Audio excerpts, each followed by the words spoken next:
At just after midday, the 2nd Brigade of the US 1st Armoured Division edged forward in the haze towards the Medina Republican Guard Division. With the Tawakalna nearly finished off, and the Adnan Republican Guard Division swept aside earlier, the Medina Division are now the last organised force to stand up to American armour.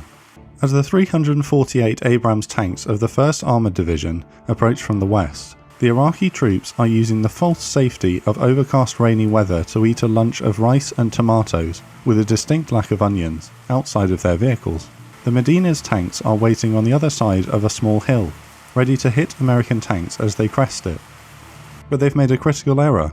They have failed to verify their exact distance to the crest of the hill, and are entrenched out of range of it with their T-72s.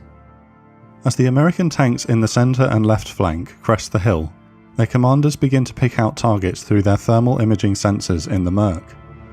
At 12:17 PM, the first rounds rip into the unsuspecting Iraqi T-72s.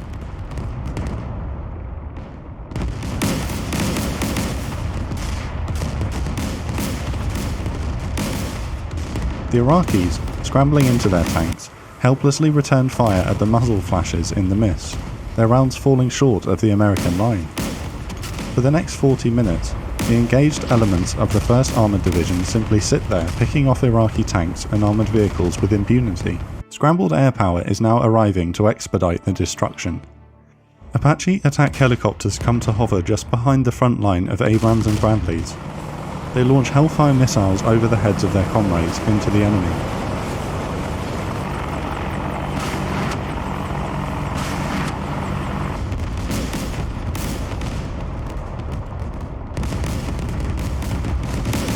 A-10s also arrive overhead and pummel Iraqi vehicles just outside the range of the ground forces.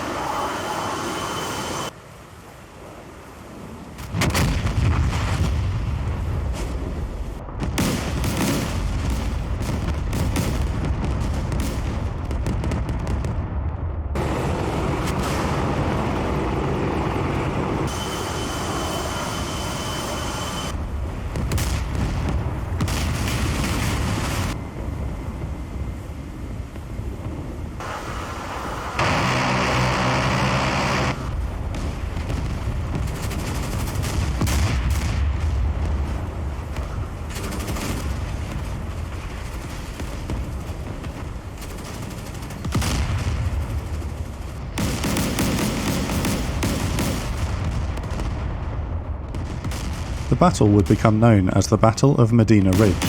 It lasts just 2 hours, during which 186 Iraqi tanks and 172 armoured vehicles are destroyed.